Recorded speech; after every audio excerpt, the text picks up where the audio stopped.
Hello everyone, welcome to back my channel. I hope everyone is having a wonderful day. Before starting the video, please go ahead and hit the subscribe button and give this video a thumbs up. There's nothing better than enjoying a fun weekend, and that's exactly what some of your favorite The Young and the Restless and General Hospital stars did during this past one. What were they up to, you ask? They were embroiled in a family feud, with a fun twist. If you're a fan of ABC's Celebrity Family Feud, hosted by none other than funny guy Steve Harvey, then you're about to get a real treat when soap stars from both shows face off during an upcoming episode of the popular game show. Michelle Stafford, who plays Genoa City's Phyllis, took to her official Instagram to post a video that revealed the exciting news. Contestants on The Young and Restless will include Stafford, Joshua Morrow, Nick, Lauralee Bell, Christine, Melissa Claire Egan, Chelsea, and Bryden James Devon. On the General Hospital side, the actress only gave a glimpse of her gal pal Finola Hughes, Anna, and Donald Turner Curtis, so we'll have to wait and see who else will join the Port Charles faves. There were also shots from behind the scenes with Harvey and a crew member, plus one of the CBS soap gang as they traveled on a plane to the studio, and a cute pic of them holding signs that read, "No feuding in this family." Of the trip, Belle commented, "Loved our extra bonding sessions on the plane rides," as castmate Connor Floyd stated, "So cool," and Elizabeth Hendricks and Chloe added, "So fun." With season 11 premiering in July, we'll be sure to update our readers with the airdate for when the stars bring daytime to primetime. In the glittering, secretive world of daytime television, rivalries are nothing new. But when two daytime giants, The Young and the Restless and General Hospital, collided in a storm of egos, ambition, and legacy, daytime TV fans got more drama off-screen than they ever bargained for. What began as a friendly crossover pitch spiraled into a full-blown feud that shook soapdom to its core. Act 1. A spark in the shadows. It all started innocently enough. In early spring, ABC execs floated the idea of a General Hospital Young and the Restless crossover event, a limited-time arc involving characters from both shows mingling during a lavish medical gala in Port Charles.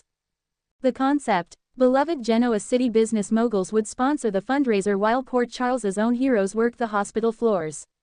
Fans would get Sharon Newman and Carly Spencer in the same room. Victor Newman and Sonny Corinthos, two titans of power and ruthlessness, on one screen. It was bold, it was electric, it had Emmy buzz written all over it. CBS reportedly showed initial interest. "Let's explore it," said one insider. The chemistry would be explosive. But when the scripts started to come together, cracks appeared fast, and publicly. Act 2. The scripts that lit the fire. According to leaked pages of the early drafts that mysteriously surfaced on a soap gossip site, General Hospital's head writers positioned their characters as the moral compass and center of the story. Meanwhile, Genoa City's finest were painted as outsiders bringing chaos to Port Charles. A particularly biting line had GH's Elizabeth Weber accusing Nikki Newman of being a vodka-soaked socialite looking for a stage. Fans erupted. CBS execs were furious. "That line never should have made it into a draft," said a source close to Y&R. "It was an insult, not just to Nikki, but to our legacy. Melody Thomas Scott has carried that role with class and depth for decades." Then came the response. The Y&R team submitted revisions that not only cut the offending line, but inserted scenes where Victor Newman calls Port Charles a town of amateurs trying to play king. That didn't sit well with GH's Maurice Benard, who has portrayed Sonny Corinthos since 1993. Act 3. Soap stars speak out. Soon, the actors themselves got pulled into the fray, adding real-life drama that rivaled anything on screen. At a Daytime Television Guild panel in Los Angeles, GH's Nancy Lee Grant, Alexis Davis, subtly referenced the feud while on stage. "Some shows get by on corporate takeovers and love triangles. We deal with life and death. That's the real drama." The crowd gasped. The shade was obvious. Within days, Eric Braeden, Victor Newman, clapped back on X, formerly Twitter, "If your show spent less time killing off characters and more time developing them, perhaps the audience wouldn't need a medical chart to follow the storylines." #Y&R strong. The soap community was torn. Fans took sides. Hashtags like #Team Genoa and #Port Charles Pride trended for weeks.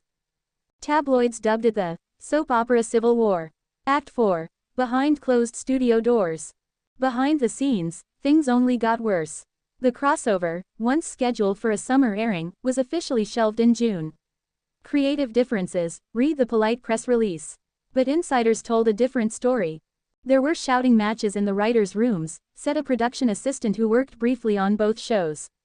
One exec reportedly said, "I'd rather set fire to the wardrobe department than let Victor Newman lose an argument to Sonny Corinthos." The friction spread to other departments. Wardrobe teams clashed over which show had better taste. Directors bickered over blocking. One ABC producer allegedly called CBS's editing glacial. In retaliation, a CBS production assistant photoshopped a fake GHME reel that looped nothing but characters waking up from comas. Daytime had descended into nighttime-level drama. Act 5. The Fan Revolt. As the feud dominated headlines, fans grew restless. Letters flooded both networks. Soap blogs and YouTube channels churned out commentary and conspiracy theories. One Reddit thread titled, "Did a Newman kill a Quartermain in 1997?" went viral despite being completely unfounded. "Soap fans are loyal," said media analyst Dana Reynolds. "When you pit two beloved legacies against each other, they feel forced to choose. That's dangerous." Ratings for both shows dipped slightly in late summer. Some blamed the feud, others cited fan fatigue. But one thing was clear, the daytime community was fractured. Then, a glimmer of hope. Act 6. The Emmy Apology. At the daytime Emmys that fall, the tension was thicker than hairspray. Actors avoided eye contact on the red carpet. Seating charts were redrawn last minute to avoid confrontation. But the moment that saved the soaps came unexpectedly, during the Best Drama Series award presentation. Susan Lucci, soap royalty herself, took the stage to announce the winner. Before reading the envelope, she addressed the elephant in the room. "I have watched with admiration both The Young and the Restless and General Hospital. These shows, these actors, these writers, they've given us decades of love, heartbreak, and redemption. And this year, I hope we all remember that we're not rivals. We're family. A very dramatic, dysfunctional, fabulous family." The crowd erupted in applause. The winner, General Hospital.